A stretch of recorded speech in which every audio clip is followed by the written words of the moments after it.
Hi, everybody. It's Gene Simmons, and you're not, and you're listening to the Potter Than Hell podcast with Steve, BC, BB, and Dylan. But you knew that, didn't you? Ladies and gentlemen, welcome to the Potter Than Hell podcast.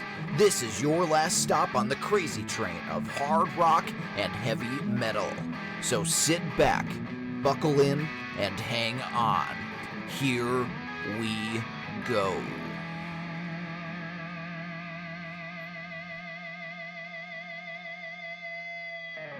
Hello, Potter Than Hellions. Welcome back to the Potter Than Hell podcast. This is Steve, your host for this evening, and I'm joined by BB. And on the keyboards this evening is Dylan. Hello, gentlemen, and welcome to week number 2 of March-tallica. Last week we did the Metallica draft with myself. Were you here for that, or did you miss? No, I was here. Okay, I was here. It was myself, BC Dylan, BB. BC had to work. That's what he told us, at least. Well, yeah. BC was on assignment, and we also because it was a draft. We also had Aaron Martell, and we had Tom Gelati on.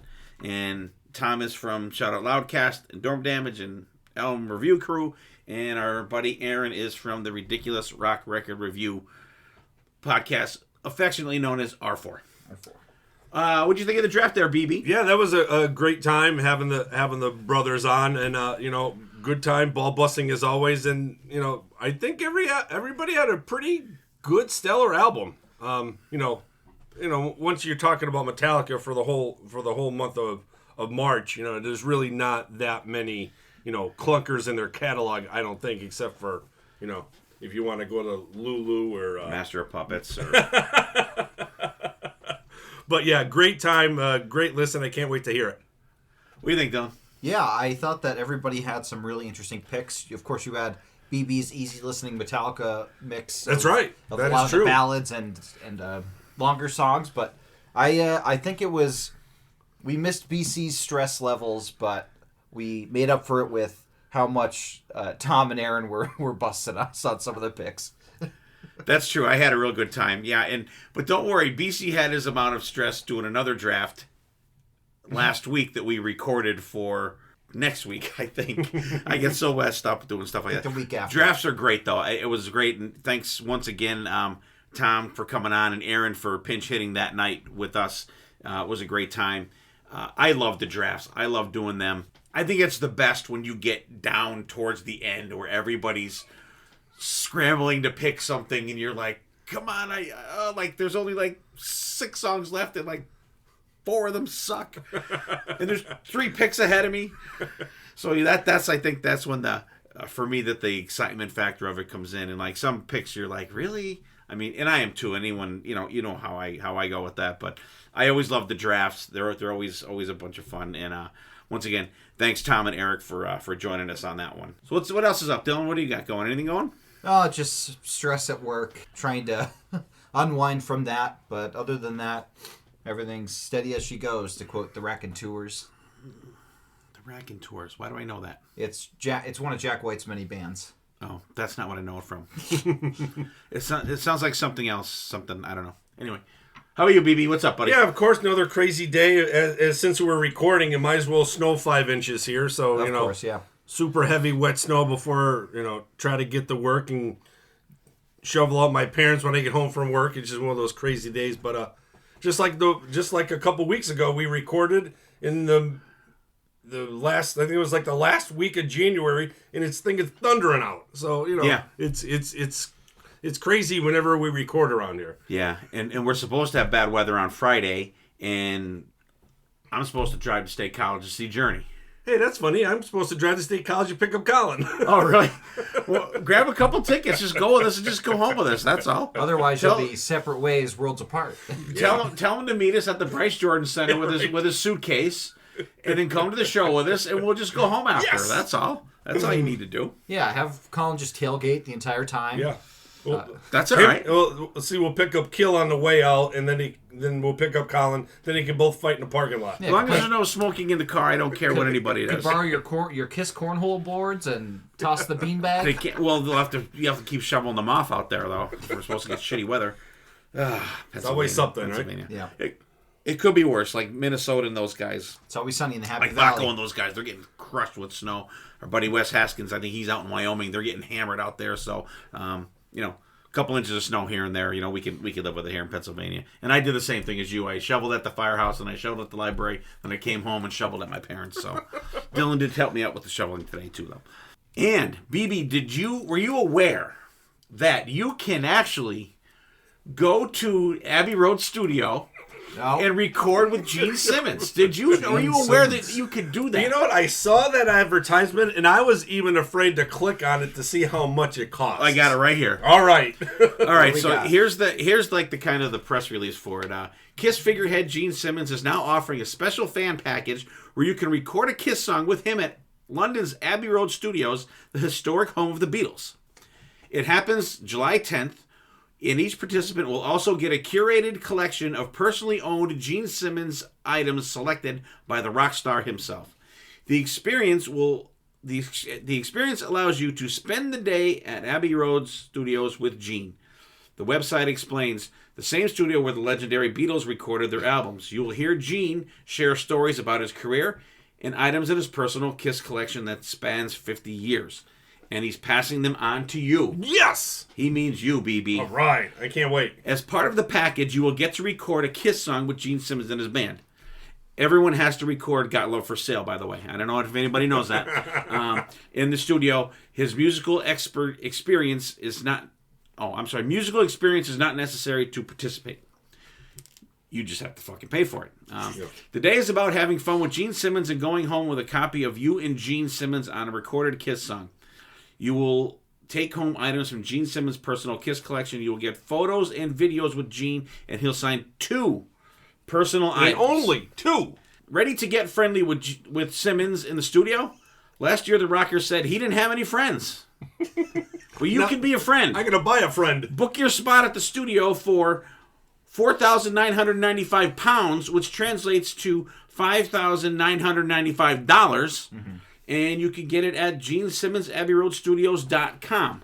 Now, that does not include airfare? That does not include airfare. or a hotel. I literally looked up flights just before we came on the air. So it will cost you $1,100 to fly there if you book today. Is that like that's economy class? Round trip or just one way? Nope, one way. That's round trip. I think it's round trip. I think it's round trip. So I'm going to be getting alerts for flights to fucking Heathrow now for the rest of the fucking year. But so that does that. That $6,000, it gets you in the door of the studio. It does not get you to London. It does not get you a place to stay. It does not feed you one morsel of food. But hey, if you got the money to do it, it is cool. It is cool. It would be cool to do that. Especially if you're also like a Kiss fan and also a Beatles fan. You know what I mean? True. That would be really cool to do. I mean, anybody that does it, hey, more power to them. I mean, it's cool. It's very cool to do. Right. I thought the vault was a little steep. That was $2,000 for that, but that was to me that was worth it. It was worth the experience. This is cool. If this was somewhere in the States, like if it was New York or something like that, like at Electric Ladyland, right? Yep. Electric Ladyland. If it was there, that would make a lot of sense because that has a lot of history with Kiss. Right. I would. And who knows? Maybe this is just the start of what he's going to. Maybe if this kind of pans out over there, he may come over here and say, "Hey, let's do this over here now."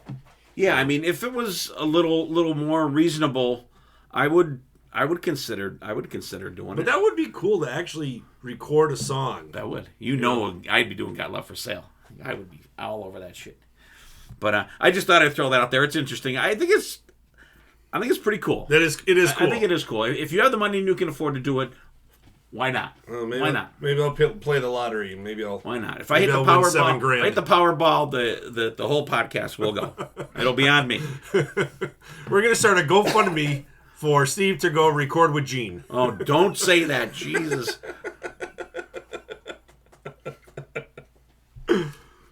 But that would be cool. I just wanted to throw that out there. I know you saw it, but I didn't know if Dylan was aware of it or not. I did see it. So it's pretty crazy. The Shout Out Loudcast fans were having a field day. We're all over that. Yeah. I don't see anything wrong with it. I mean, if someone has the money to do it, go for it. Who's for me to say what to do with anyone's money? Fuck it. You only live once. Fuck it. You got the money? Go do it. All right, before we get going, as you guys see, we are doing we're going to talk about Kirk Hammett guitar solos today, which I'll get into him and stuff later. But before we do that, let's do what do we listen to? Dylan, how about you? What do you got going? I got a couple of things that were on the hopper. I checked out a little bit, and I want to preface this with a little bit of Godsmack's latest album, Lighting Up the Sky, because Apple Music was glitching on me, and every time I would listen to a song, it would remove itself from my library and then skip to the next song. I don't know what is going on with Apple Music on my phone, but the buck stops here. I think I'm not going to use it until I can figure out what is going on with it. I'm going to be a Spotify person. I'm sorry, Dad. But what I heard of it was fine. I only heard like up to half of each song until they were like gone from my phone, which was very annoying. But yeah, a little bit of that. I'm starting kind of a little look back at Black Sabbath. I was listening to the first album today, and I think I'm going to try and go through the ages to just listen to them for fun. And then I checked out Ville Valo's new album. He was the front man for him. Ville Valo? Yeah, like Ville Valo. It's under VV, but it's not Vinnie Vincent. It's Ville Valo. Sorry, BB. Oh, man. He was the lead singer of him. Okay. So it's similar to him, but it's a lot more kind of electronic. So it's okay. But I was interested because I liked a lot of him's stuff. Some of the stuff was good. I enjoyed some of that stuff. Game, of course. That's fucking awesome. That's a great cover. Yeah, that's really what I've been listening to this week. So, would you going through the Sabbath catalog from start to finish? Yeah, I think so. I was just in the mood, and I saw this one live video of Sabbath performing in the 70s, and it was just so weird seeing them so young, because I'm so used to modern day Tony Iommi and Geezer and Ozzy, and like Geezer was like going at it. I'm like, holy shit, I've never seen Geezer this lively. Bass lines are freaking awesome. Yeah. And I have them all. I have all the Sabbath on vinyl, I believe, with the exception of Never Say Die. I have all the 70s one, and I think I have all the 90s, including the Tony Martin stuff now, too, because I was just able to pick up Endless Cross, TYR, and Seventh Star, Forbidden, Cross Purposes, and then Dehumanizer Eternal Idol, 90s as well. Dehumanizer, all the DO ones. So I think I have them all with the exception of Never Say Die, which I still need to get that. I will get that eventually. Nice. But how about you, BB? I finally got around to listening to what you sent me a couple weeks ago, the new Ronnie Romero album, Raised on Heavy Radio. It's all pretty much him doing covers. Turbo Lover, the Battle Rages On, Hallowed Be Thy Name, No More Tears. They do a cool instrumental, The Four Horsemen. Light in the Black. Yeah, so this is a really good listen. A lot of the songs are like deeper cuts. I think the Battle Rages On it. Ian Gillan, so Deep Purple. That's a Deep Purple song. So it's a really good mix of cover songs. Yeah, Raised on Heavy Radio by Ronnie Romero. Great vocals. Does that say Volume 1 on it? No? Okay. Origins Volume 1. Volume 1, yeah. And for me, I'm still checking out the new Godsmack. I'm really liking that. Tons of Metallica I'm listening to that we're talking about this month. The new Chimera album, it's called Hold Your Ground. For a band called Chimera, it's like Kymera. Like, you kind of expect it to be like a heavier thing. It's like very melodic. Like a Gojira type. Yeah, band. but they're very melodic. Okay. Very like House of Lords-ish type stuff. Yeah, that's which I was like, and I heard the one before. I had talked to Sonny about the one before that, and I kind of forgot how melodic they are, but it's really good. And the new Avatar album, Devil Dance, I've really been checking out. And how about this shit?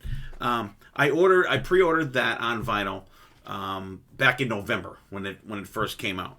So like the album came out like 3 weeks ago, and I'm like, where the fuck is my album? And I got it from Revolver online, and so when I order shit, I save it in a file so I can go back and check and see where my shit is. So I go back and I forward them an email. I'm like, hey, I'm just wondering the status of my album. Where is it? And the album came out a couple weeks ago, so they sent me replied that they're going to reply, and then they replied, and then they sent me the tracking on it, and it said it was delivered January 23rd. I never got the fucking thing. So now I got to go through the whole thing now of whatever. God damn it. So maybe Bob and Jan took your my album. mom and dad are rocking the mutants up the street. They're fucking listening to it. Sorry. So that's what we got going this week. So new Godsmack, for me, Metallica, new Chimera, and Avatar. BB's got the new Ronnie Romero Raised on Heavy Radio album. Dylan's got a little Godsmack too that he's working out some problems with Apple Music with. Sabbath, some classic Black Sabbath, and some Villa Volo. Yep.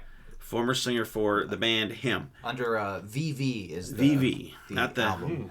Not Vinnie Vincent. Thank God. I say your dad was into Him for a little bit back in the day. Yeah, they had some good stuff. Yeah, they had some good really stuff, did have some earlier good stuff. stuff. Yeah. And we will hear about Ronnie Romero a little bit later as well. Eventually. So, Kirk Hammett solos. I wanted to do something different other than just, talk about albums and stuff like that. So I wanted to talk about what we thought are, maybe not our favorite, but like some standout solos from Kirk Hammett. And Kirk Hammett, Kirk Lee Hammett, born November 18th, 1962, 4 days before Dylan's birthday. And he came to Metallica via Exodus.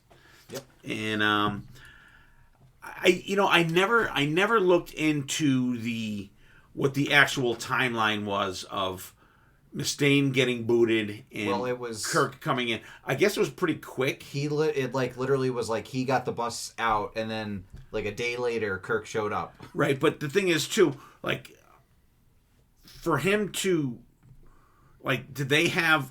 I mean, I know they had the Metal Up Your Ass demo or whatever the hell it was, or the no, that's not what it was called. That was the compilation that they were on. Yeah, they were on it was like the Metal Militia, Metal Militia. Yeah, whatever they're. So I mean, a lot of the songs were out there, but when Kill 'Em All came out, I mean, I know you could do whatever you want in the studio, even back in 1983 when it came out, but like, he friggin' rips. I mean, he really sounds like he played in this band for a long time, and it was only, I'm sure, a relatively short time because they were in New York, hung out, booted Mustaine the fuck out, threw him on a bus, and brought Kirk in. Bus. Mustaine had to take the bus, and Kirk Hammett flew.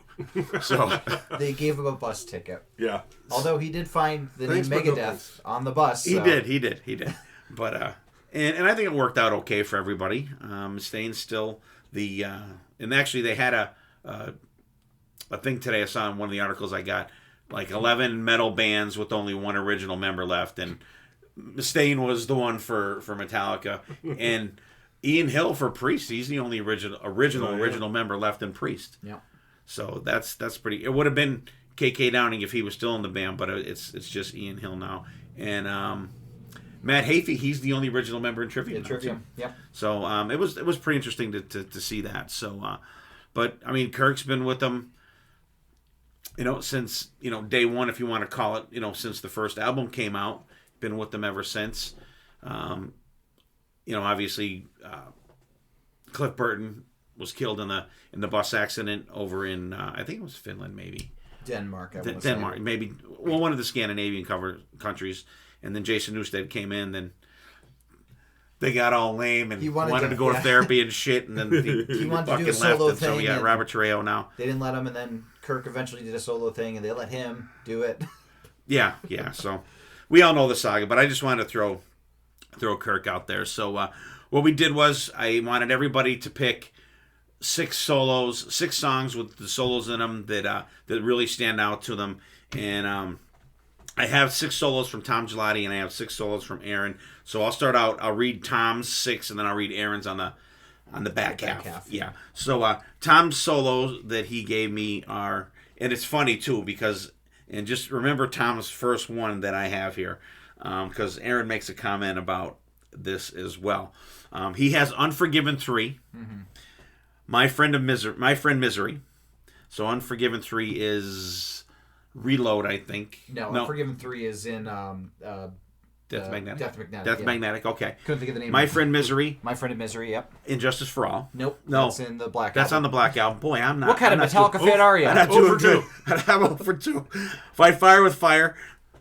Ride the Lightning. Ride the Lightning. That one I got. Disposable Heroes, Master of Puppets, Dyer's Eve, and Justice for All, and Master of Puppets, and he also threw in. It would be okay on there.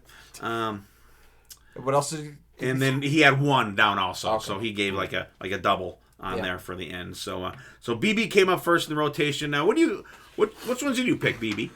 Yeah, and it's funny how like I really got into this deep, and when you mentioned how, and I kind of forgot about it, how Mustaine left and Kirk came in.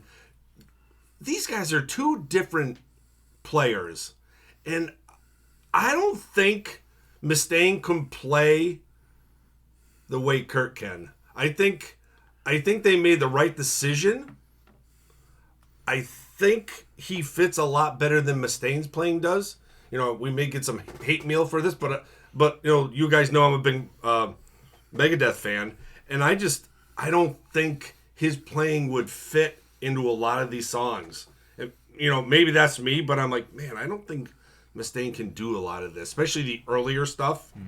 Like, and that's. I wonder what his sound was then, Dave Mustaine's. Yeah, I know there's those recordings that's on the EP and that, but I wonder what his sound was, because when he started Megadeth, like, it didn't sound like the lead playing didn't sound like. I mean, he had 2 lead guitar players, right? But it didn't sound like the Metallica stuff. No, definitely not. So I just want to put that into what you guys thought. I just thought about it, and like, man, it just seems like Kurt's a lot better guitar player than Dave Mustaine, but that's just my opinion. So I kind of wanted to get, maybe, just throw a dart at a couple albums, just kind of pick like my favorite solo from. So song number 6 I picked was Damaged Ink from Master of Puppets. I think it starts out super fast with a real crazy building pitch to it. He does a lot of cool stop and starts during it. Then he does a little finger plucking. Then he goes right into the main riff. Right, and I always love that song. And I think that's the closer off Master of Puppets as well. A great closer.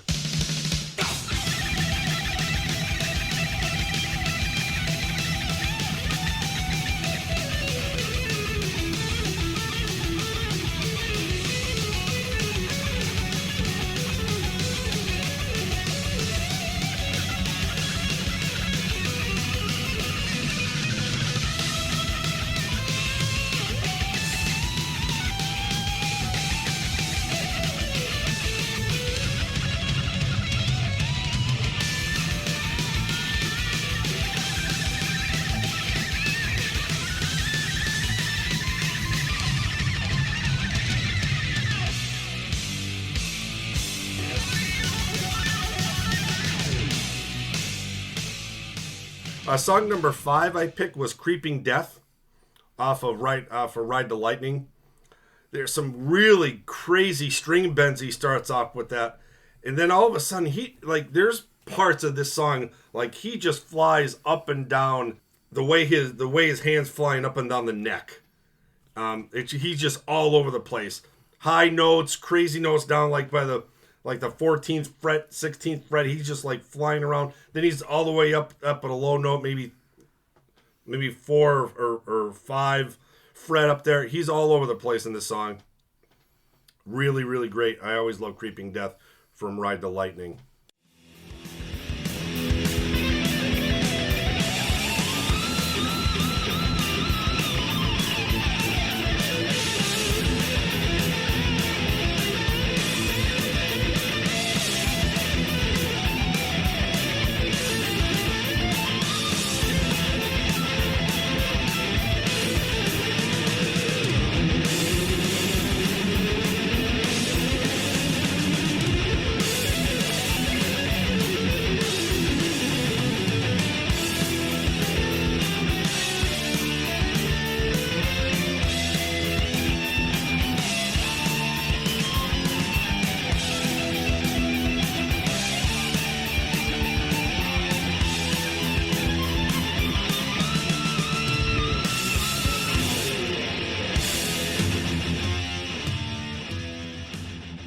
Song number 4 I picked, Holier Than Thou from the Black Album. Great building start. And this solo I picked because it's a lot different than like in the Justice for All solos and Ride the Lightnings and Master Puppets. And there's almost like a melodic sound to it. And it's kind of, it represents the time where they went to with this album. You know, it's not so thrashy. It's kind of, you know, it's almost like made for radio sound. He's not so crazy. He's not all over the place. And there's some really cool parts towards the maybe like around the 3-minute mark. He'll do like a 4 notes, then he changes the 5th note. He'll do the same 4 notes, changes the 5th note. He does that like 3 different times. Really caught my ear. I thought that was a really cool song to break out because Holier Than Thou, you know, that's one of those deep tracks off the Black Album.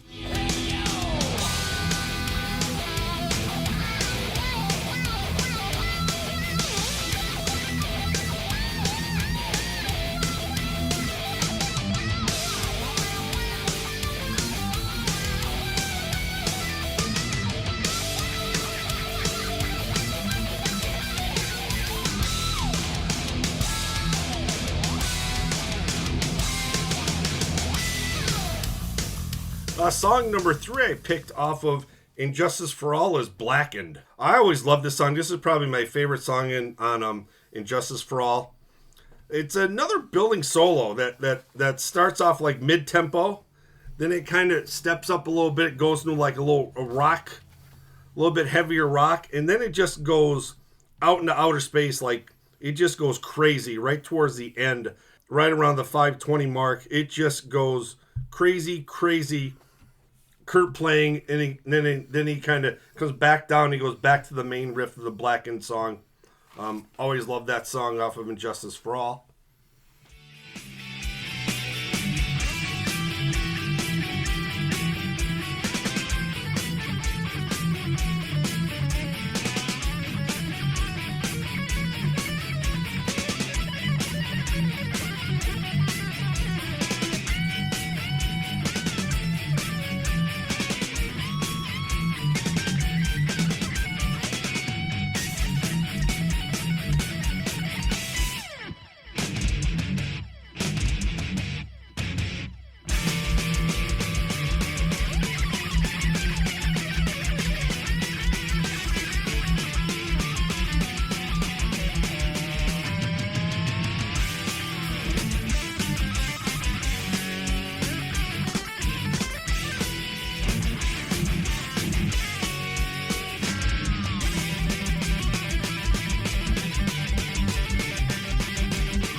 Song number 2 I picked was from the debut Kill 'Em All, Seek and Destroy. Another one of those crazy fast ones. You know, this is young Kurt. You know, all these guys are right out of the gate with this album. It just cool stop and start parts once again, and it seems like that kind of goes within Kurt's kind of catalog, if you will. But each run he does is a little bit faster than the other one, and it just picks up all the way through the solo. Love that Kill 'Em All album. Great debut album.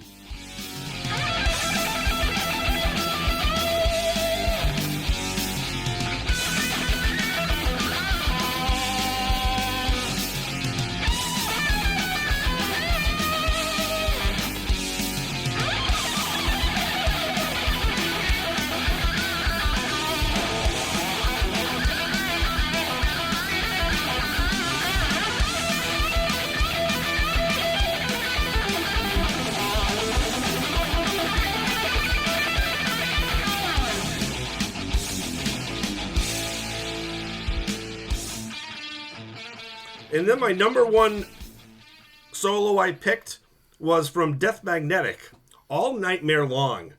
I think that this is a surprise album. I think this is not looked. It's not like out there, you know, maybe because it's, you know, it's like, you know, newer Metallica, if you will. It's not like, you know, the first 4 or 5. Death Magnetic, there's some great stuff on there, but All Nightmare Long really starts off with the fast playing, more finger tapping a little bit that he does. Great solo. And I think this is definitely, from the first go around. You can ask me this next year, but I'd probably change these songs, but All Nightmare Long, great solo. Death Magnetic, like I said, a very underrated album.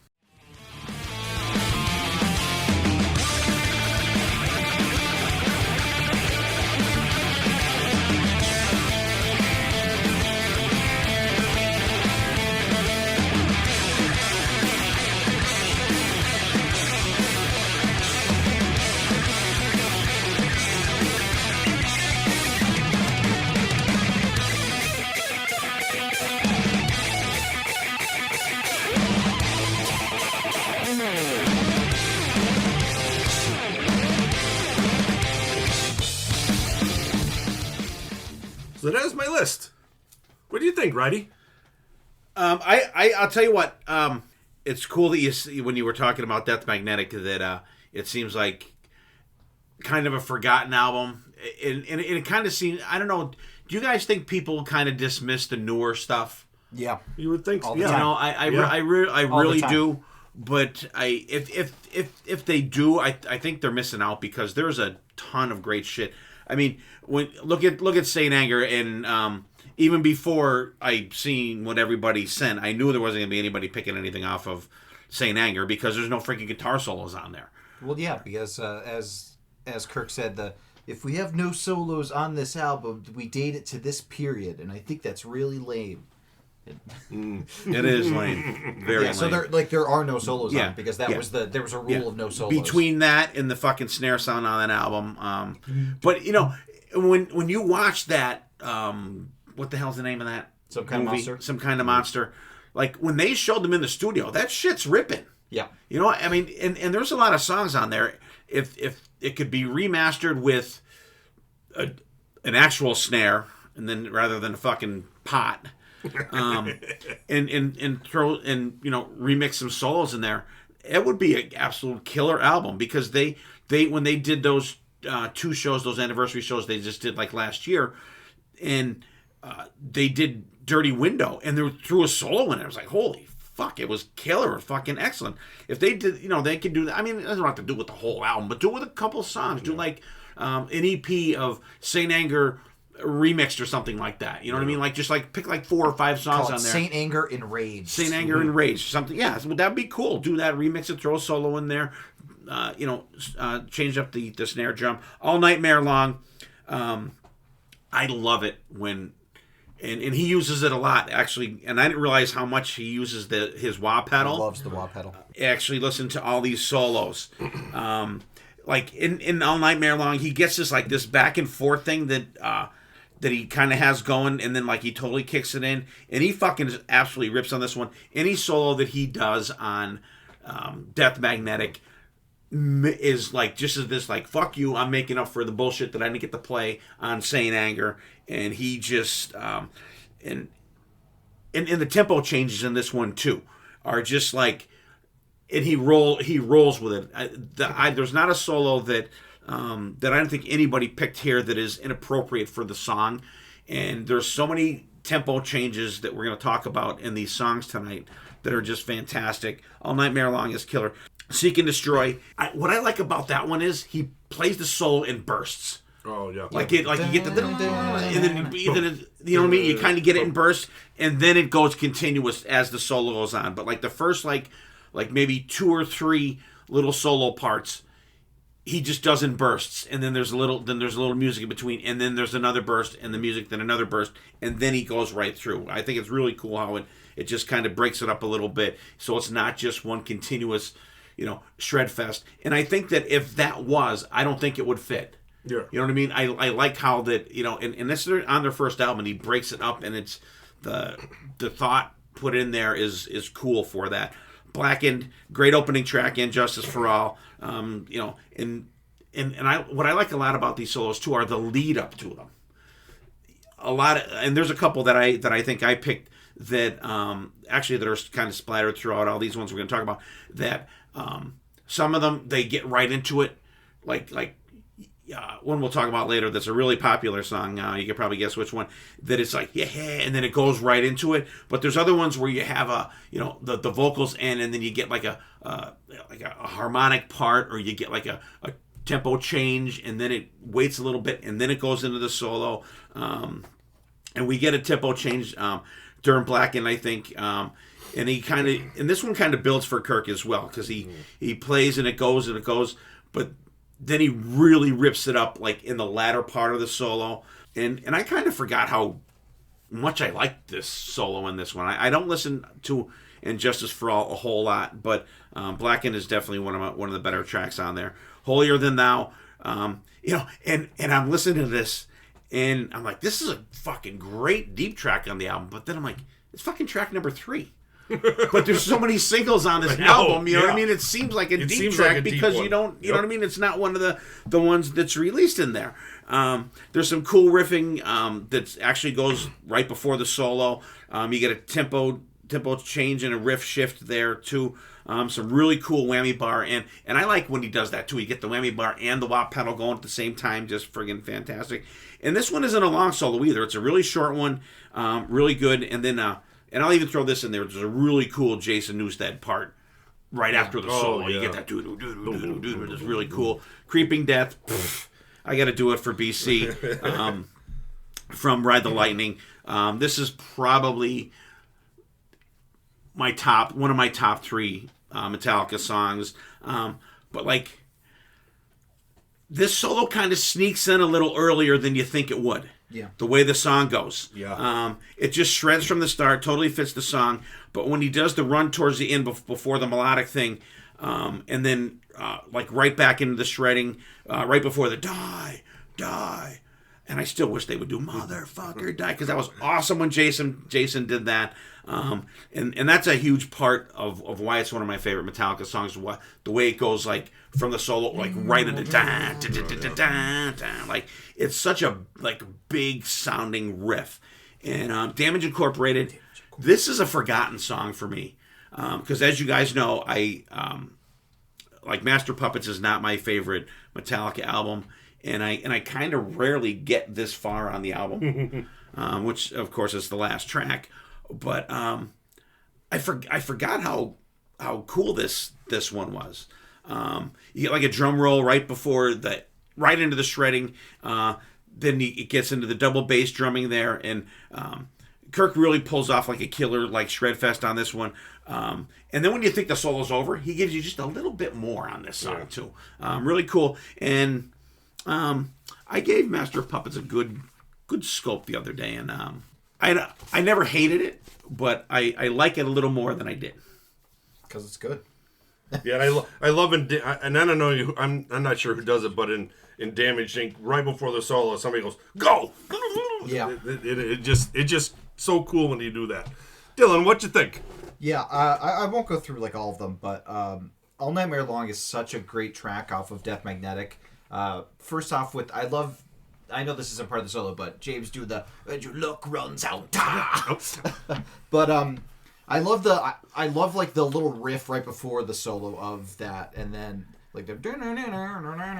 I knew how so close to your heart Death Magnetic is. I was like, you know what? I want to get this out quick. We might be talking about it again from somebody else's list, but yeah, it's a fantastic solo and definitely one that should be on the list. Seek and Destroy, I think, has achieved classic status solo-wise. It's one of those solos that you can kind of picture in your head, even though it's a blistering solo. You know how, like in Kiss with Ace's solos, you can kind of, note for note how they go. This solo and Creeping Death almost are in that way in my mind. Almost singable. Yeah, exactly. If you could sing fast enough. But like you have them etched in your mind. Blackened, I love the. It's one of those solos where it starts off like melodic and slow, but then once the da-down, and then it goes back into the fucking shred fest. Fantastic. I love it. Yeah, these were really great solos. I don't dislike any of them, and Damage Incorporated is a great way to end that album. Like a really nice, short, fast closer, punch in the face. Yeah, and like I said, I totally forgot about that song really because, like I said, it's not a go-to album for me. As like Huddy be like we did that episode with him. He's like, oh, the audible gasp. Yeah. But I have come to enjoy it more than I did in the past, though. So then I'm up next in the rotation here, and I'll just give you the names. Then I'll go through them. I have Judas Kiss from Death Magnetic. I have Atlas Rise from Hardwired for Self-Destruct. I have Outlaw Torn from Load. I have Sad But True from the Black Album. I put in a little new Metallica, a little Lux Eterna on there. And I also did Fade to Black from Ride the Lightning. So I had to get one in there from the best Metallica album. Judas Kiss from Death Magnetic. It starts when you get that stomping tempo change. You get a little wah pedal. But it picks up the pace with some shredding. It's a cool whammy bar shit. But then there's like a frenetic pace for him just to tear it up. And for the second part of the solo, you get some cool soloing and like more of a groove oriented kind of thing. And you get that back right there. Really, really cool. And I think the last part of that solo is actually fantastic. And this is one of my, like the song itself, I'm not crazy about the song. But the soloing in it just absolutely makes it fucking killer for me. Totally saves it for me.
Atlas Rise from Hardwired for Self-Destruct.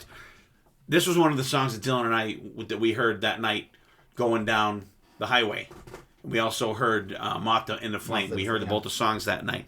And if you check out there's a video for this song, and it shows them they're in the I forget what they call the place that they record. It's like the warehouse or wherever they're at. Yeah. And it shows them recording the solo for this song. And Lars is like literally right next to Kirk, and he's on that one crazy part with the wah pedal and the whammy bar, and you can see Lars, he's there like fucking rocking out to it, and I totally see that every time. I love when he does the whammy bar and the wah pedal together, and just that part in that song is a highlight on that whole album for me. It's just freaking fantastic.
The Outlaw Torn, kind of a different song, little slower tempo, but this one for me is Kirk showing his influences on his sleeve. This is very Ritchie Blackmore-ish at the beginning when you get those volume swells. You get the volume swells on there, and it starts like at like 5:10, and you get a cool part. And I'm sure Sonny hates this one because it's fucking over 4.5 minutes. But it's a longer song. But the soloing starts like with the volume swells around 5:10, but then like at 6:28, which is like over a minute, like a minute and 20 seconds almost. Then it kicks up some with some really cool like different effects for Kirk that you don't really get to hear a lot. With some chugging underneath, and then it goes back into the vocals. Fantastic. I just picked that one because I think it was so different for him, and you have the Ritchie Blackmore influence there with those. I just love those volume swells at the beginning. I think it's very cool that he does that.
Sad but true.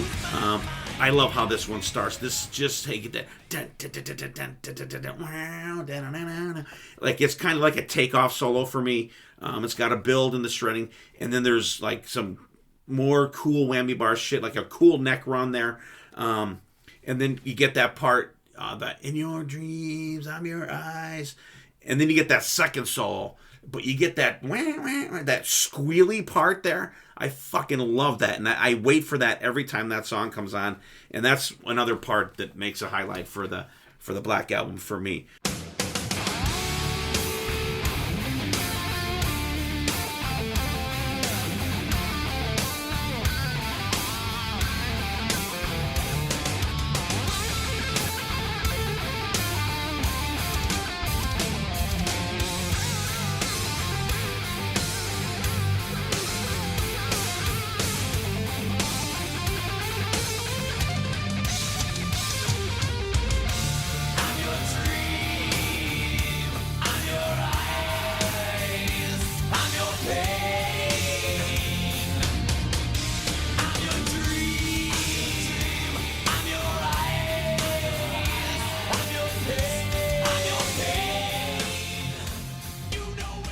Next, I went to Lux Eterna, a new song from 72 Seasons. The album's coming out in April, so I wanted to throw a new song in there. Very short solo for it seems for it's a short song, but I'll tell you what, this is just, you know what, I'm just gonna fucking rip it up on this one. I'm just gonna throw some sick bananas in there, BB. Yep, that was and I'm it. gonna say this is gonna be sick bananas for BB on this one. Some cool shredding, whammy bar, pedal, fast fucking picking on there. A lot of cool pull-offs in it, just fucking blazing. Killer solo, and I think it's cool that they released that song first, and I'm like, if the rest of the album is shit like this, I'm gonna be fucking going insane listening to it. And then they released Screaming Suicide after that, which that song is fucking fantastic too. So they're 2 for 2. And actually, I think they're supposed to release a new song. By the time you guys hear this, the new song will probably be out. I forget what which song it was, but they will be releasing another song before the album comes out. But I think it's like next week. So by the time you guys hear this, it's probably out.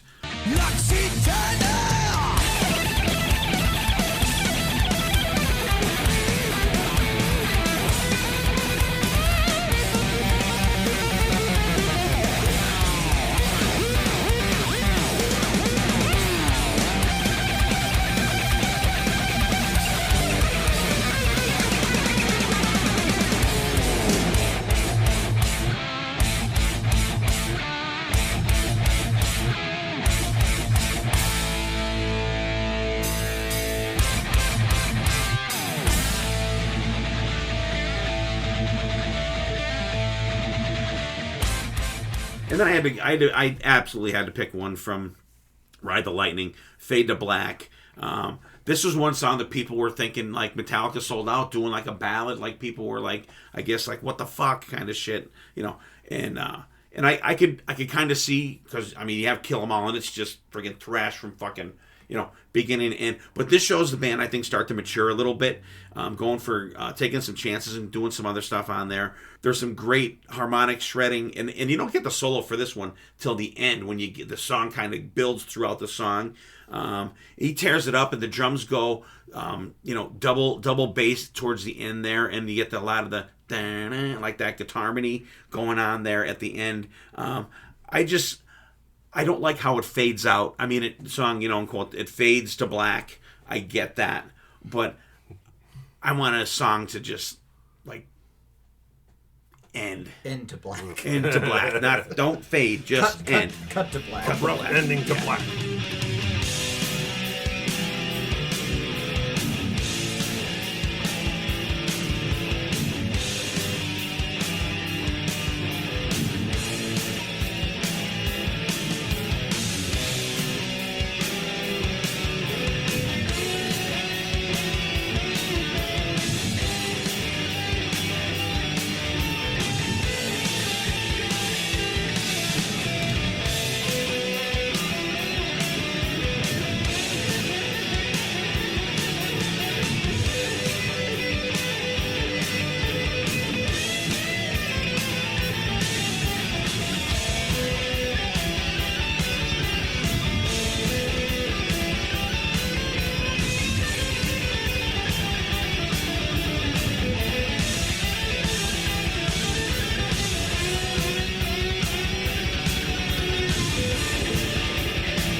And what do you think, Don? Yeah, I guess I'll start with the Judas Kiss, as you started with that. I like the song. I think all of Kirk's solos on Death Magnetic, like you said, are him kind of being let out of the ranch and allowed to roam free, and Judas Kiss is no exception on that one. Lux Eterna, for me, feels like a Motorhead song, and the solo very much has that kind of fast and loose cadence to it. Phil Campbell. Yeah, like Phil Campbellism. And it's funny you mentioned Richie Blackmore with Outlaw Torn. When I first had heard it, and it had been a while since I heard this song, so it was kind of coming back to my memory. I always likened it to the beginning of the solo for Heaven and Hell, like with the. Oh yeah. Like that's like where I came from with it. But yeah, the Richie Blackmore, you could definitely hear that. And you're right, it is a very different solo for Kirk. And I actually think Load and Reload, we're going to talk about a couple of other songs from there. He very much goes outside of his box with those solos, which is very cool. And I mean, the band itself was kind of being considered more mainstream, quote unquote, for those albums. So whether that was a product of that or just him wanting to change it up, I like that he tried something different. I'm glad he does. Yeah. You can't have the same thing all the time. Exactly. And sad but true, I think that Metallica, the lead into the solos sometimes are what make me like the solo, and Sad But True is one of those solos, because it's just so iconic of the and then going into the so good. It's so good.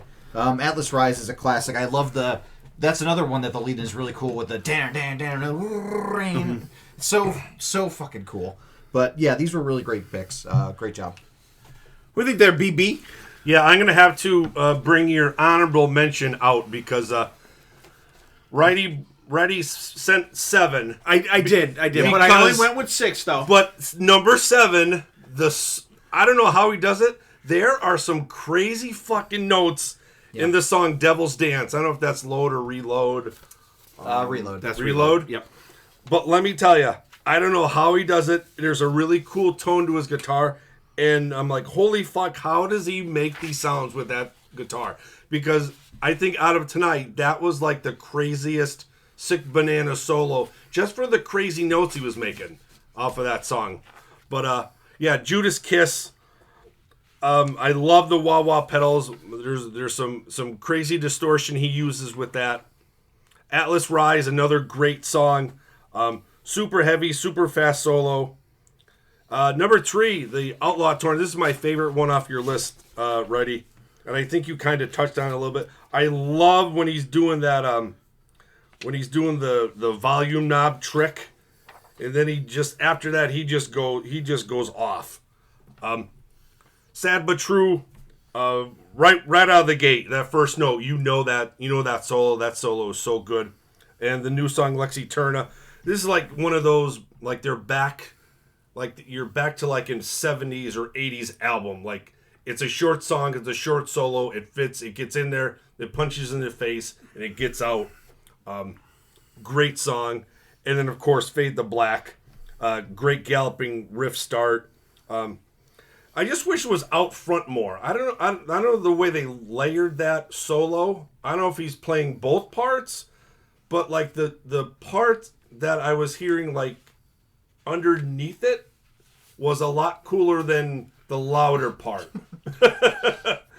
the harmony part. Harmony part. Like there are some cool. It is mixed weird. I think. Yeah. I think it is mixed a little odd because there's like 3 guitar things going on there. I think it sounds like, and it's and I noticed that today. It seems like it's mixed a little odd. Mm-hmm. Yeah, and then like the riffing part is below the melodic kind of sound. And I'm gonna have to. I haven't listened to that live in a while, and I'm gonna have to see how they actually pull that off live. I haven't listened to Metallica live in a while. Yeah, I wonder how it sounds on the album too. You know what I mean? Like without your headphones. Yeah. You know? But because it is kind of that soloing at the end is kind of underneath. Yeah. So but the harmonic part is really cool. There's so many cool little parts in there. Yeah, the harmonic part is more out front than the soloing is underneath. It's kind of it's a little buried.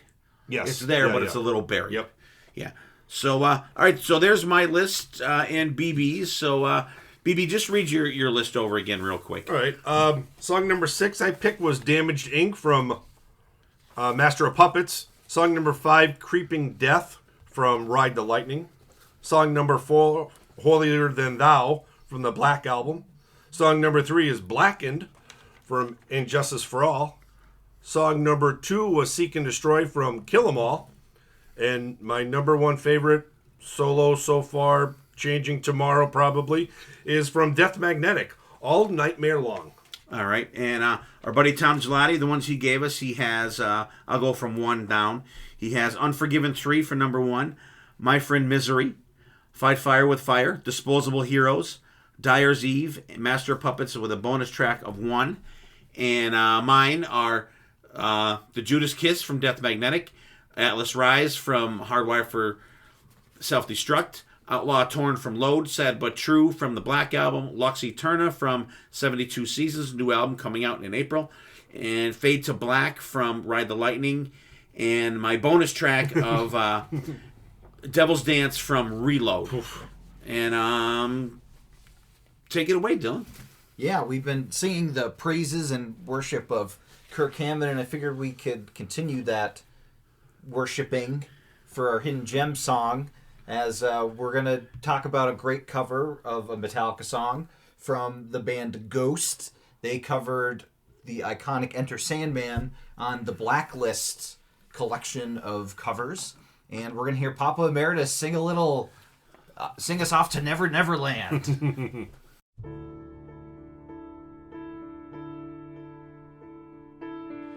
Say your prayers, little one. Don't forget, my son, to include everyone.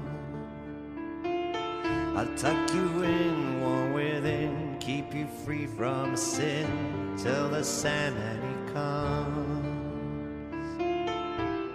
Sleep with one eye open, gripping your pillow tight. Exit light and a night. Take my hand. We're off to Never Never Land.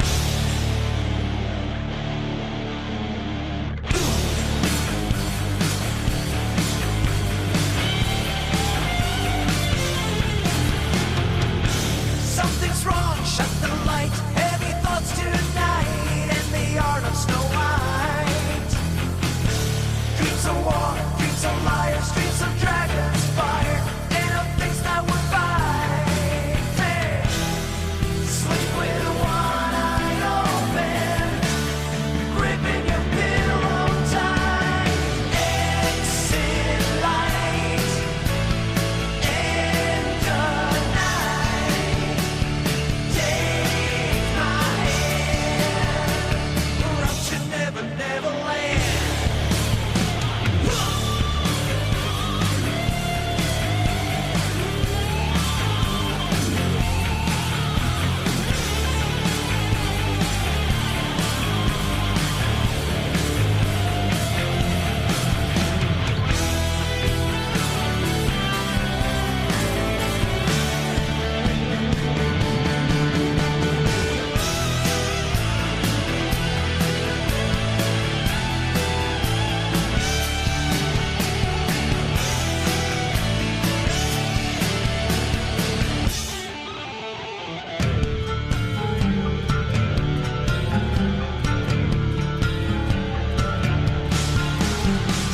Now I lay me down to sleep. Now I lay me down to sleep. Pray the Lord my soul to Pray keep. the Lord my soul to keep. If I die before I wake, If I die before I wake, I pray the Lord my soul I to pray take. the Lord my soul to take. Hush, little baby, don't say a word, and never mind that noise you heard. It's just a beast under your bed, in your closet, in your head. Exit light, end of night, rain of sin. Exit light, end of night. Take my hand, we're off to Never Never Land. Yeah, yeah.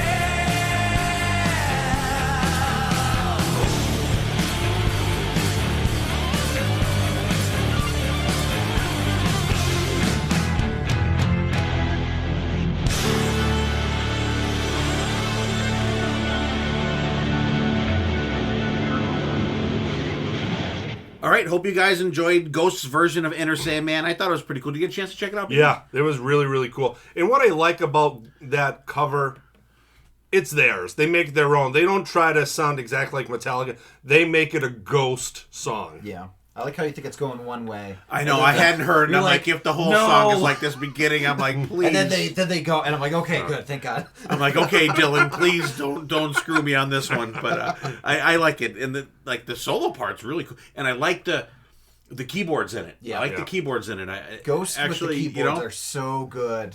I like that part of it. I had probably heard it before, but I hadn't heard it in a while. But I was like, ooh, like, dudes, please kick in. Please kick in. I could But have it picked the does. Weezer cover of That's Understand. really good. Oh. We wouldn't be talking about that right now. You do that on your sidecast. So, so that was cool. A little hidden gem time. What do you got, Dylan? My hidden gem is another cover of a Metallica song. Not on the Blacklist, though, because it was not on the Black Album, the song that's covered. Actually, it is from our Welsh boys in Bullet for My Valentine. They did a cover of Welcome Home Sanitarium. It was on the deluxe edition of their first album, The Poison. And it is a very loyal cover, very much keeping just straight and true with it. But, of course, the guys from Bullet for My Valentine are masters at their craft, so it still sounds fantastic. So, Bullet for My Valentine covering Welcome Home Sanitarium from Master of Puppets. All right. What do you got, BB? I always loved this guy ever since I heard him sing. Dino Jaluzik. He does a lot of stuff with Whitesnake. He's been in TSO. He does the done West a Coast. lot He of does the stuff, West Coast TSO. crazy stuff. Him and Mike Portnoy and the guy with the H. Joe Holster. Yeah, they do a crazy Jefferson Starship cover of Jane. Great song. Oh, that's really good. That's on YouTube. But this is his side solo project. So he's just calling it Jalusic, Jelusick. The song is called "Reign of Vultures," and I guess there's an album coming out sometimes this year. But the music in this is so heavy, and then his melodic voice just fits perfectly. The day they released this song, I couldn't get enough of it. Really, really cool stuff. Definitely check it out. Jalusic, Reign of Vultures. I swear to God, I just listened to that song for the first time today. Yeah? It came up in my feed on YouTube. Oh, okay. And I was sitting. I had a little bit of downtime today after shoveling 18 tons of snow. So I had YouTube on my computer at work, and I'm like, ooh, that's that dude. Yeah. And you could tell his voice. So he was on Monsters of Rock Cruise last year too. I want to say. I think he was on there. I don't think he just kind of jumped in with. He people, jumped in with a couple bands. Yeah. But that song is fantastic. I was like, holy shit, this is good. It's heavy. So I was looking to see, because on Apple Music, it just has the single. Because a lot of times they'll have the song and have the rest of the album like grayed out, but it just has the single. Real good. So if you get a chance, definitely check that out.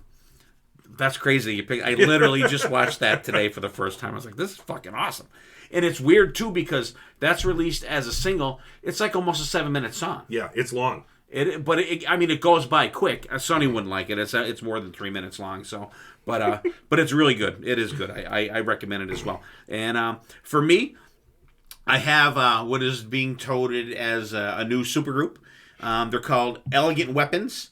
It's Richie Faulkner and Scott Travis from Judas Priest, Rex Brown from Pantera, and Ronnie Romero on vocals.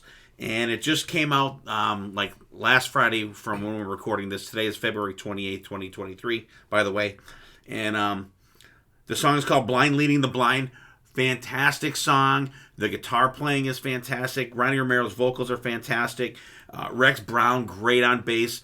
And here you go, BC. Scott Travis on drums. Killer. Great song. The album comes out at the end of May, I believe. But the thing is, though, there's a video for it on YouTube, and it's one of those animated ones. You don't see anybody in the band or whatever. But, like, when you look down at the credits, like, underneath the video, it has Richie Faulkner, Scott Travis, Rex Brown, Ronnie Romero. But then underneath it has band. Also, it has Richie Faulkner, Ronnie Romero, and it has Christopher Williams, who's the drummer in Accept, as the drummer. And then, I forget the guy's name, the bass player from Uriah Heep. So it has two different band things. So I don't know. So if that's the band recorded it, and now this is the band that's in the video. Yeah, I don't know if maybe one's I don't know. It's very weird the way that it's in there. So I don't know. Because even like I fight there's like a video that Ozzy did that Zach wrote. He wrote all the music. He wrote all the words. He wrote all the lyrics. And he's not in the video. Some other guy's in the video. Oh, really? Yeah. Oh, I don't know. If it's No More Tears. Maybe something from like Osmosis or something. It's either Osmosis or He's in the No More Tears video. I'll have to get back to Yeah. you on that one. Okay. But yeah, I'm wondering if one band is in the video or they're not. Those are the guys that Might have were just been there a touring recorded band it. at the time and or now something. they're not Yeah. in the band anymore. But yeah, that's weird. But I just thought that was odd how that was in there. So there's our hidden gems. I have Elegant Weapons with the song Blind Leading the Blind with Richie Faulkner, Scott Travis, Rex Brown, and Ronnie Romero. BB's got Dino Jezulik's solo project just called Jezulik. I'm sure I'm butchering it. I apologize. Reign of Vultures is the name of the song. And Dylan's got Bull for My Valentine's version of Welcome Home Sanitarium as a bonus track on their Poison album. So BC, like I said, is unable to make it tonight because we had a little scheduling problem because we have a training class and we were supposed to record. So BC's working tonight. But he gave us his picks. His picks were the solo from Ride the Lightning, title track from Ride the Lightning, of course. Broken, Beaten, Scarred from Death Magnetic. Metal Militia, closing track on Kill 'Em All. Through the Never from the Black Album. Welcome Home Sanitarium from Master of Puppets. And he also picked All Nightmare Long from Death Magnetic. So what'd you think of his picks there, Dylan? Yeah, like I said, I do like All Nightmare Long, so I won't repeat that one. Welcome Home Sanitarium, that's another one that the intro is really cool of the reaching out again, and then goes into the solo, and it's a ripping solo, one of my favorites. Welcome Home Sanitarium alone is one of my favorite Metallica songs, but it is a really blistering solo. I really like the solo in Broken, Beaten, Scarred because it comes like right after the time change, and the time change in that song is really good, and it's got another James saying go into the time change, but the solo is fantastic. Ride the Lightning's a classic, of course. They actually, I believe, got that from The Stand, the name of it. Was it The Stand? Ride the Lightning? Yeah, because it's the Man in Black, Colonel Flagg or Randall Flagg. Yeah, Colonel Flagg's from MASH. Yeah, Colonel Flagg's from MASH and also from DC Comics. Randall Flagg is talking about like the prisoner guy is talking about like how his friend like would have ride the lightning, and they got that from the book. So that's where the name of the album and the song came from. Are you sure? That's what they used to call just getting in the electric. Yeah, but I think that like Kirk was reading The Stand, and that's okay. or somebody was reading The Stand, and that's where that came in. But yeah, I think he has some good picks. I knew he was going to pick a song from Kill 'Em All. I figured it was going to be Whiplash because that's like his song. Right. But Metal Militia was a very underrated pick, I thought. Often a song that's overlooked when you talk about the debut album, but it is a really great solo from it. One of the shorter solos as well, which is very interesting. Not the shortest solo. I think I have the shortest solo in the thing, but I really appreciate his picks. He had some good variety. What do you think, BB? Yeah, BC has a nice little list here. Ride the Lightning, crazy finger tapping right at the start, and halfway through, Kurt just takes off. It's almost like he's riding the lightning, like he got shocked. He just fingers are flying everywhere. Halfway through this solo, song number 2, Broken, Beaten, Scared. Scarred. Yeah. You probably are scared. probably though. was. I am a little scared too, right? just like the newer song Lexi Turner, like I said before, it's only 24 seconds. Like it's in there, it punches you in the face, and you get out. It's old school, great music. Song number 3, Metal Militia. This is probably one of the crazy fastest solos on BC's list. It is just crazy off the charts. Song number 4, Through the Never. There's some cool high-pitched playing that Kurt's doing, like I said, like another song I think it was on my list. He's down like fret 14, 15. He's really like tight plucking it, doing a lot of like string bending down there. Some really cool sounds out of that. And then All Nightmare Long, he copycat. BC's a copycat. Yeah. Yeah. But no, good list. Good list. It covers a nice little variety of Kurt stuff. I like it. Yeah. All Nightmare Long. Yeah, we talked about that one. So just Copy and paste. good copy and paste, BC. Good job. Welcome Home Sanitarium. And this was Dylan's gem song as well. This just riffs from the start. The riffing underneath is killer, and I think that's what makes a lot of these solos so great. Is just the way that the songs are crafted with the music underneath and the soloing on top of it just makes it freaking killer. I love that just the cool ending of it, and I think and it's funny because Phil Campbell always said when he was crafting solos for the Motorhead albums, he always said not Phil Campbell, Fast Eddie Clark, that when he was crafting solos for Motorhead when he was in the band, that when they were in the studio, he said for him the most important part of the solo was the beginning and the end, and like just how the solo comes into the song and then how it goes back into the song at the end. And he said, the middle part for me is like kind of like whatever, but like the beginning and the end are the most important parts. And I think Kirk follows that suit kind of sometimes. Like there's a lot of shredding in a lot of different parts, but like a lot of them, how they come in, some solos sneak in, some solos just bam right out the beginning, some of them have a build, and the same thing at the end. Some of them are abrupt endings, some of them just kind of like go into it and then just like kind of fade right into a riff, and I think he does that fantastic, and Sanitarium is a great example of that. Through the Never, like this is like one of the more grindier kind of songs on the Black Album that which I don't know why people were feeling Metallica sold out like Jason Newsted said. Yes, we did sell out every single night. Just great solo in there. And this is one that I like how it ends because it goes right into the on through with that echoey part in the vocals. It just ends perfectly. Metal Militia. This song is a like a thrash masterpiece, like right from the beginning. The song is just like one big rip fest solo, and this solo comes in fucking hot. This solo is just like bam, like right kicking in the balls. First note of the solo. Broken, Beaten, Scarred. Another one that on Death Magnetic, I don't really care for the song itself that much. I don't know why. It might be the chorus or something, but the solo picks up the pace. He's got that squealy tone in parts of it. It's a short one too, but it's not bad. It's like I said, the solo I really like, but the song I'm not hugely crazy about. Ride the Lightning, of course, title track, and there's kind of a little breakdown before the solo kicks in, and Kurt just kind of slides into this one with a little fretboard playing at the beginning, and like around like 3:18, the riff gets faster, and then like at 3:45, it really fucking rips like it's going into fucking light speed, and I could kind of picture if they did a video for this song, like during the solo when it really picks up, that it could be this guy like sitting in the electric chair and his life just flashing before his eyes, going along with the notes as Kirk is just fucking ripping it up, and I just kind of envision that cool. as the solo goes on, just absolutely totally ripping. Good picks, BC.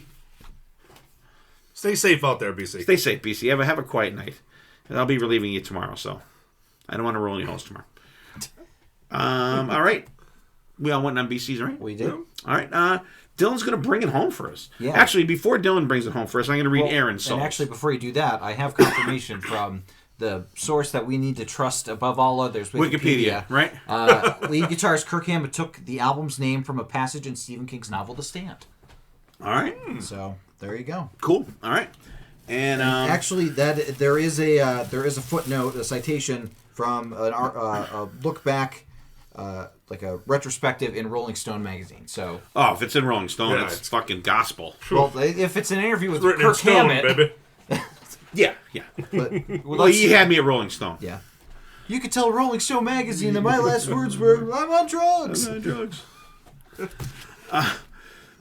I'll give you Aaron's before you go, Dylan. Yeah. And it's funny because Aaron is a huge fan of Wikipedia. Just listen to the R4. He that's a good source for him on there. His are actually, and he goes with BC. His number one's Ride the Lightning, and he has Unforgiven 1. Not the stupid 2 or 3. So he's given Tom, but he didn't know what Tom gave me. So that's funny that he put that. And he said that on the draft, too. He did. Yeah. He did. So Unforgiven 1, not the stupid 2 or 3. Sorry, Tom. He hates 3. Fade to Black, Blackened, Creeping Death, and The Day That Never Comes. Ooh, that is a good. So that's a real fucking good one. But you are going to hear about The Day That Never Comes in an episode coming up. Never comes. All right, Stand up and feel the warmth. Anyways, yeah. When I was thinking of solos for Kirk Hammett, some of the things that I wanted to kind of go into were the lead in, how it fits in the song. You know, if it fits with the theme of the song, if it kind of goes out there, and to make sure. And Kirk Hammett isn't one to Yngwie. He's not one to Zakk Wylde, where he plays outside of the song and doesn't follow it at all. You know Zakk could do that sometimes. You know that. See you, BB. But I started off with, I think, probably one of the most iconic solos, Enter Sandman. And like you said, it starts off with the but it's one of those solos that it's etched into your brain because of the song. And it works so well. And again, it has the wah pedal. And it has kind of the time change in the middle part there where they slow it down, but then go into the like fantastic. It's a really great solo for a single, I think, and it's one of those that you actually can sing along to because it's slow enough that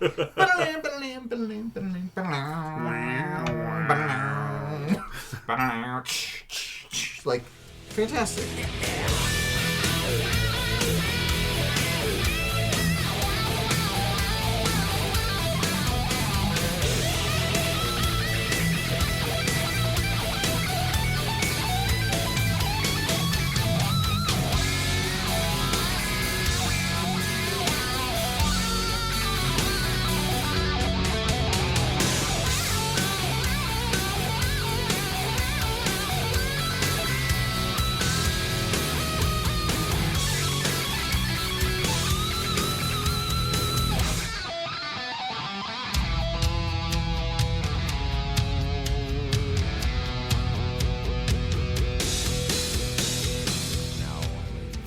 My second track is one that Tom had picked, Disposable Heroes, off of Master of Puppets. At the 4:25 mark, like right after the Hell is Here, it goes into a ripping solo. But the thing I love about this solo is that there are like such distinct time changes many times in this solo, where like it has the fast pace of the regular song, but then it goes into the kind of the grooving beat of the bridge part that preceded the solo, and it's one of those that just goes in different directions. There's a lot of staircase parts where he's kind of going up on the fretboard fast, and it's just one of those songs that the song itself is ripping and the solo matches that energy, I think, perfectly, but gives you enough variety with those time changes.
The next track, also from Master of Puppets, Dad's favorite song off of Master of Puppets, actually.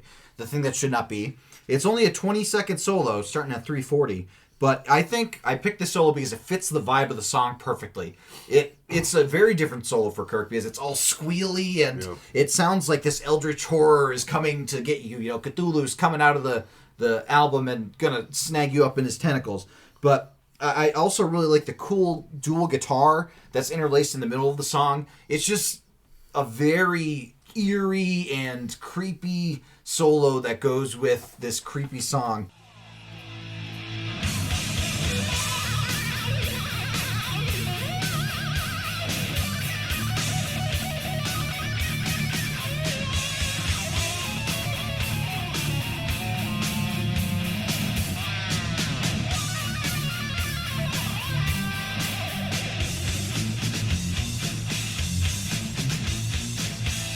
And it's a short solo, but it is not the shortest solo on my list. That goes to Ain't My Bitch off of Load. The solo is... Oh, no, that's not the shortest one, but it is still a short solo. The reason I picked this one is because slide guitar.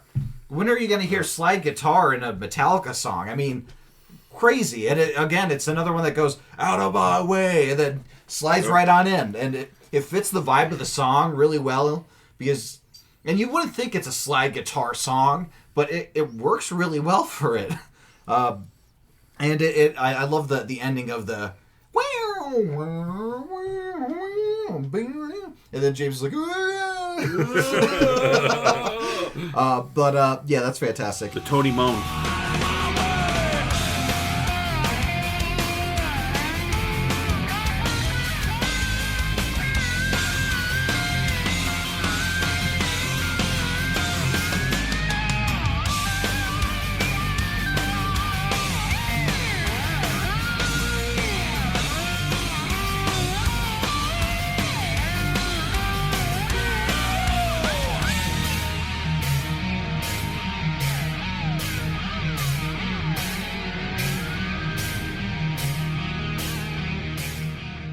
The actual shortest song, the solo, which is only 18 seconds long, I believe, is the Memory Remains solo. And the reason I picked this one is because the intro. It's the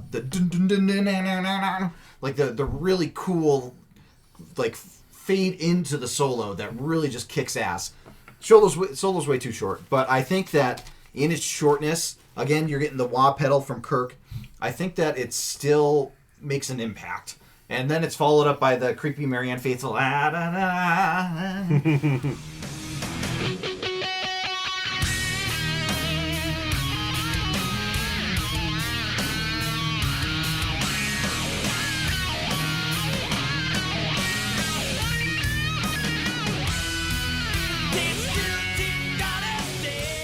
then the last solo I want to talk about is off of Death Magnetic Cyanide. This is another one that has a cool build to it because it starts off in the kind of the weird bridge part with the dun dun dun, and you're thinking, okay, the solo's kind of just going to keep going through there, but then they pick up the pace with the and then towards the end it's just going crazy with the drum, it's like hitting the blast beat with the and then it goes right back into the original part of the song. I think it's such a wild journey that you're going on with this solo. And it's almost like you're walking up a staircase and then going down this roller coaster of a song. I don't know how else to describe it.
Those are my 6 solos that I picked up that I wanted to talk about for Kirk Hammett. Dad, what did you think of those solos? All right, Interstate Man. I'm glad someone picked this one. It's iconic. It is, and I mean, how many more times can you hear this song without losing your sanity? But like, I've been saying, like, I like to go back to just put myself in the mindset like I'm just hearing this for the first time. And I did, and I was like, the first time I heard this, I was like, holy fuck, like, this is good. I don't know what anyone else is going to think about this new Metallica album, but especially after coming off of Injustice for All. And it was like, holy fuck. I know the song's played to death, but you get the yeah. Love that. Love it. Then Kirk kicks in wah with the wah pedal. He shreds, but when the riff changes, he slows down. Yeah. Then it kicks back up when the riff kicks back up, and then it kind of fades out, and you get that the how it fades out with that whammy bar is just fucking cool. Things are classic for a reason, and this is that, and definitely it's one of them. Like you mentioned, Dylan, it's kind of singable. Yeah. This solo. Disposable Heroes. I totally forgot that I really liked this song. Like I said, I don't go to Master of Puppets often, so maybe I should after after doing all this Metallica shit. Maybe I will, and I did the other day. Like I said, I gave it a good listen the other day. This actually might be my favorite song of Master of Puppets. Yeah, it's I really it's like a forgotten song. The tempo kicks up for the shredding solo, but it's nothing too fancy. It just kicks your ass, and it gets in and gets out. There's some really cool layering in it in parts, but he kills it. One of the longer solos on the album, too. Killer. I knew Dylan was going to foist the thing that should not be on me on this fucking thing. We'll probably hear it on every other episode that we're going to talk about Metallica on there. I do like the I don't like the song. Nothing saves this song for me. The solo saves it a little bit. I do like the solo one. The tempo change is very cool. If the song was in the tempo change for the whole song, it would be really cool. Mm-hmm. But there's once again some cool wah pedal and whammy bar thing going on at the same time there. And I literally have written down, too bad it's not a meh song. Excuse me. Ain't My Bitch. Cha. Excellent riffing that leads up to the solo. I think that's another one of those that it's written really well, thought out of how the solo comes in. And this sort of has a Fog Hat feel for me. I like it. It's kind of reminds me of some of the stuff you'll hear on Fog Hat Live, mm-hmm. and it might be the slide. It might be the slide that gives me that feel for it. And like, how many solos do you get from Metallica that has a fucking slide? Yeah. Guitar on Uno, right? That I can think of. Maybe one of the covers. Yeah, probably. But and I kind of forgot that was in this one. Like I hear the song, but it's one of them songs that I hear. I've heard it a lot, and I don't really pay that close attention to it. But then when I was doing it, to pick the solos out of this, I'm like, holy shit, there's a fucking slide on this one. That's fucking cool. The Memory Remains, short solo, but you're right how that comes in with that like jangly part, and then it just gets creepy. The da na na na fucking crazy song. Cyanide. This song fucking just rips from the get go, but it kicks up right before the solo as well. But there's a lot of convoluted shredding in there, like almost like incomplete kind of. During like the things during the one part of the solo, and then it goes into the banging parts, and then he just shreds, and it keeps going, and then there's a really cool like groove part at the end of that solo before it goes back into the song. Yeah, absolutely killer. Absolutely killer. Yeah.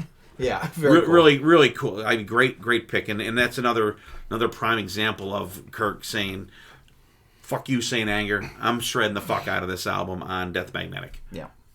What about you, BB? What'd you think? Yeah, we've already said it. It's iconic. It's MTV. It was on MTV every hour on the hour for months, and for years. Yeah, really. Ding, ding, and ding. you knew every drum, you knew every guitar strum, you knew the whole thing for a reason, because it's a good song. People love it. People want to hear the hits. But it's a great solo, and it's an iconic solo. Song number 2 from Master of Puppets, Disposable Heroes. I love it, the 440 mark. I think he does the old Ace Frehley on and off switch part for maybe like 3 or 4 seconds. Yeah. That is so cool. I'm like, whoa! And I'm like, oh, we're bringing Ace into this now, because that's exactly what I thought of. Song number 3, also from Master of Puppets, The Thing That Should Not Be. This is my favorite solo on your list. I love the different tone that it's on. I love the whammy bar. The whammy bar when he's doing it. I think, and maybe it's because it's it has that different tone. It's not like the rest of the sound of the list. But I thought the solo was great. I do like it because it departs from the song.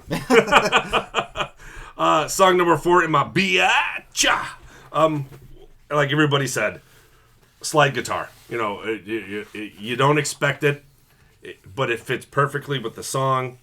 And honestly, I don't know if I ever really caught up on it until we did this. You know, it's just, you know, it goes along and you just know the song, you know the sound of the solo, but now you sit and you really listen, like, ooh, wow, that's a really cool slide guitar part. You know, in Load's once again, Load and Reload are one of those albums that a lot of fans kind of, you know, they cut their hair and they said, oh, we're out. You know what I mean? But great 2 albums. Song number 5, The Memory Remains from Reload. Short and simple. I love these little short, simple solos. 18 seconds, in and out, punches you in the face. And then Cyanide from Death Magnetic. I love the solo because it's like all over the place. Yeah. It's like a mixed bag of all of his tricks. And it fits the song well. And I kind of enjoy like the minute-long solos. Like there's quite a few that we had tonight. Mm-hmm. I enjoy the minute-long solos. Yeah. You know, especially doing this and listening to it and just like trying to dissect it maybe. Mm-hmm. You know, you're really listening to every note, what's he doing. I kind of got in that phase, but like I said, this is like a mixed bag of all of his tricks. He's all over the place, but a great solo from Death Magnetic. No, very good list. And like you picked up on the on-off switch and the slide guitar that, you know, that we didn't really expect, but way to cover some solos there, Dill. Good job. Thank you. And one thing that I think is very important for Kirk's solos to succeed are the instruments beneath his solos, because they won't, for the most part, they won't just do the verse. You know, like a lot of bands, they'll just kind of do the verse and the solo over it, and then the solo over it. But Metallica switch it up. They'll do different time changes. They'll kind of riff on like a cool riff, like in Atlas Rise. They'll like that. It's not the riff that you had during the whole song. They're well-crafted songs. There's a lot of thought put into them. Yeah, that's the beauty of thrash metal, is that you could go on a different riff, have it still be part of the same song and still have the same feel, but give you such a good variety from the verses and the chorus. Because, yeah, the verses and the chorus have fantastic riffs and have like really great parts, but the solo is almost its own thing in this, because it has these really cool, like Lars is doing some weird drum stuff, James is chugging on an awesome riff, and you have, you know, Jason, Cliff, and Robert doing their awesome bass thing, and usually the bass thing is very awesome. They're like it's like having a song within the song. Yeah, exactly. That's what I love about thrash metal, is that you get so many awesome juicy bits just in one song. You can listen to a song and have all these cool riffs come at you, and it still feels cohesive, and it still has the same vibe.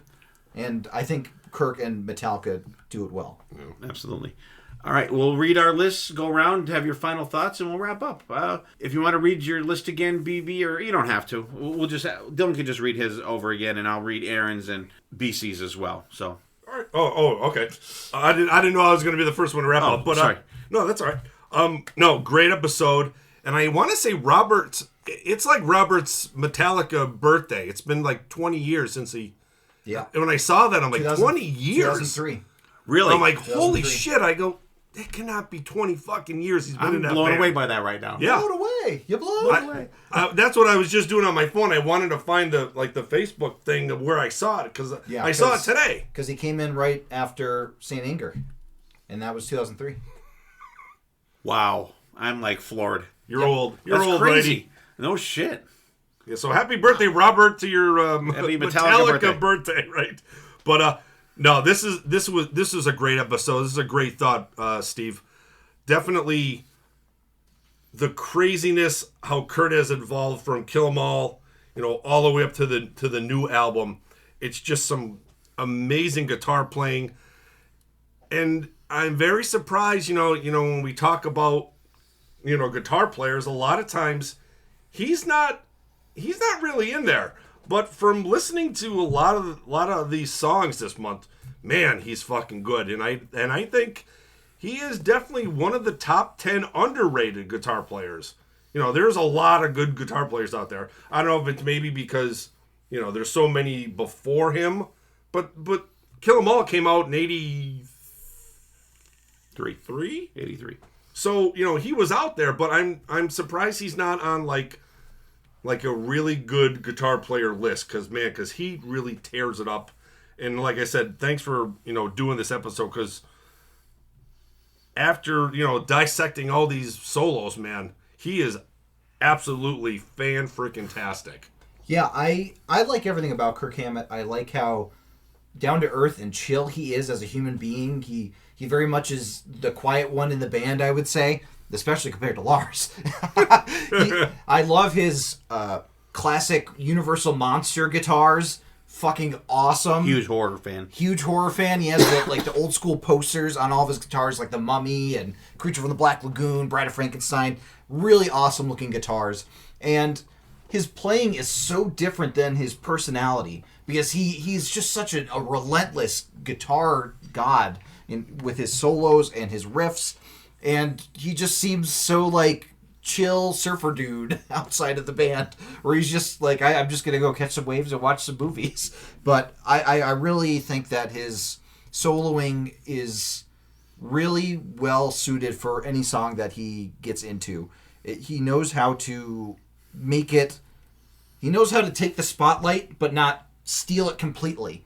You know, he's there when he needs to be, and then he backs up and lets everybody else do their thing. Very much a team player, which is very rare in guitarists, because lead guitarists, for the most part, you have to have that ego. It's all about the ego in bands. But Kirk doesn't seem like an ego guy. Like, even with Saint Anger, he did argue against not having solos, but it seemed like he went with the flow of the band. Like, he was upset about it, but he didn't, like, quit, walk out, stomp out, screw you guys, I'm out of here because you won't give me solos. A guitar player that is able to handle a full album without solos, the restraint that you have to have on that, I mean, that just tells you everything you need to know about the guy. The fact that he was able to just be like, yeah, you guys, we don't need solos on this album, I'll go with you. And he was proved right. He was proved right. Yeah. He was ultimately proved right, and I think he knew that, too. And so when Death Magnetic came along, Vindication. he had all these great solos. And you could listen to the solos that we talked about tonight on our Spotify playlist of the week. And, of course, on this episode as well, we'll play the solos after we... you've already heard this episode, so you know at this point. But you could also re-listen to the solos on our Spotify playlist of the week with the songs in their context. All right.